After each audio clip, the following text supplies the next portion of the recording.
So once I have finished with social media, I'm kind of sat at home and I'm really broken. But I realised something really important. That actually I don't want to be on social media, that I've done. That I've done everything that I needed to do, that women have made that political charge. I asked to meet my MP. I say, can I meet you as a Conservative and not as my constituency MP? Because it's an important distinction. You can't talk to your constituency MP about policy making because policy making is done by party. Can I meet you as a Conservative? He very generously agreed to meet me for lunch. I explained to him what I'd done. I explained that I'd been to the LSE, I'd established where all these disciplines were on these systems, I'd established where we were on, I'd established what policymakers could not see, I'd put it in the context of system failure. I said Brexit is going to give you the framework for this crisis. Laid out what was in those videos. Gave him those playlists. I said, if you give these playlists to one of your researchers, I know I'm just some random in your constituency, but just give them and you might find there's quite a bit to work on. And I went home and I hadn't expected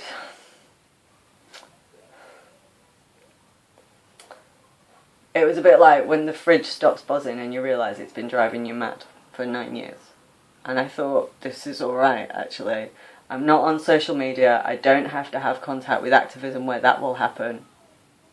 I can rest, I can recover, I can get ready for Christmas. I had no contact with anyone. And everybody fucking knew it. Everybody knew it. So don't even... I am not interested in this discussion of what I did to deserve what was done to me afterwards. Everybody knew I was in contact with nobody and everybody knew why. On November the 24th, I write a blog post naming Caroline Farrow. This is the first time I have ever done so. I outline her behaviour pattern, I outline the history very briefly. November the 19th, I attend Thanksgiving dinner with Edith Bright after she invites me to do a podcast, which we don't do. This is my very last interaction with activists of any sort, and I only did it because I felt obligated to go, because I'd answered the phone. I was majorly ill with PTSD. Intermittently, I can't answer the phone, I can't open my emails, I can't check a computer. I'm largely blogging to process distress so that I can not internalise it and so that I can maintain blogging. Most of the stuff I know that went on Twitter afterwards happened without my knowledge. I wasn't there. So there are tweets showing on the 3rd of December 2018, Caroline Farrow, Joni Walshy, and they have sought out Tracy McMahon, a charity owner from Burnley, who I know, where I registered concerns about very, very dangerous practice, attempts to access vulnerable people, in a really harmful way, really disturbing stuff. I had not spoken to this woman at all. I had got contact with the charity. I had registered concerns with the statutory authority over the vulnerable person and said this would not be safe for this person. And I had left it. They were seeking out every person on Twitter to demand that I be held accountable for my bullying of Caroline Farrow. Karen Igala Smith at that time was demanding that I not be mentioned because she was ashamed of her own tweets. And the irony was that there were actually 2 or 3 people every time my blog was shared saying, actually, Lisa really doesn't want her blog shared. She really wants to be separate from this. So it was just them fighting with shadows. I wasn't there. But they started fighting with my real life. So we're going to discuss what happens next. So you can see in the folder of defamations the extent of the focus by trans rights activists. So at this point in time, both sides of the self-ID movement decided that I should be exposed to dealing with them on my own. Thanks. So Christmas time, I realise I'm going to have to deal with Caroline that it's 10 years that this is really dangerous. And that she's really dangerous. I can't really look at the screen properly. I'm trying to search for emails. By Christmas, I'm kind of getting better. I'd focused on home. Me and Rachel watched Kardashians a lot. God, Kim's a badass. And while I'm collating the tweets from Caroline, I see the tweet from Karen.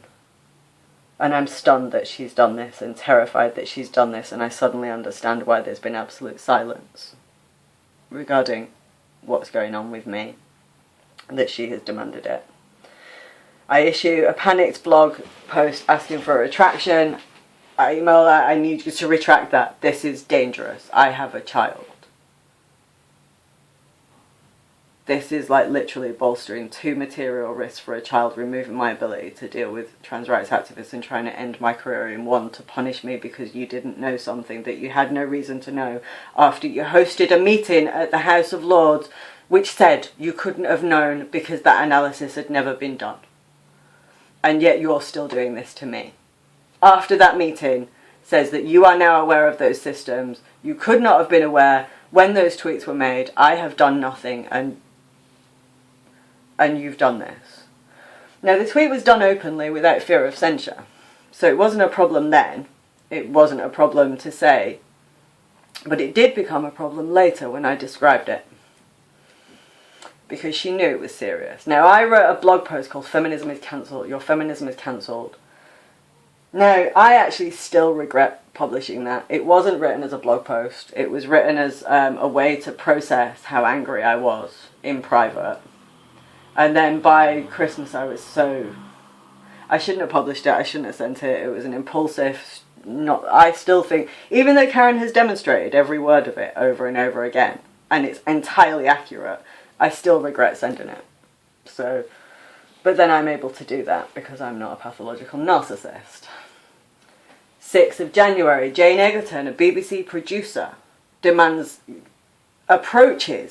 out of her way to approach a blog who's shared blog posts of mine, which is actually just largely accidental because she had a bot who was doing it, to demand my poisonous lies about Karen and Gala Smith so are not published. So this behaviour is not a problem when it's done, but when I describe it, it becomes poisonous lies. And the reason it becomes poisonous lies when I describe it is because it's disturbing behaviour. And the way that Caroline Posey and Karen work is they make their behaviour so extreme that describing it can then be treated as aggression to them. It's just basic, it's really basic shit, do you know what I mean? Now this is not just a third party, this is a BBC producer demanding I not be published. You know, there's a power differential here. So we've got a BBC producer demonstrating that a single mother has been blacklisted from even being published as punishment for doing the analysis that the House of Lords meeting said had not been done. Using self-ID to do it. You want to know how systems reproduce and how individuals groom organisations so that the output changes? That's that. So, on the 10th of January, I am informed that a harassment warning has been issued by Karen and Gala Smith and the Metropolitan Police.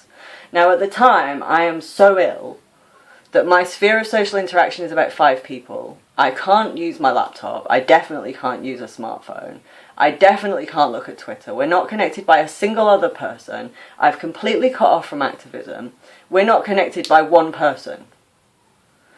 So apparently, this behaviour that was not a problem, when I record distress in a blog that no one reads, that I've made unreadable, by the way. You can read my blog during the period. It's barely punctuated. There are loads of posts about utterly nonsense stuff because I'm trying to shed readers, which I do routinely with that blog, so I can maintain it as a reflective tool.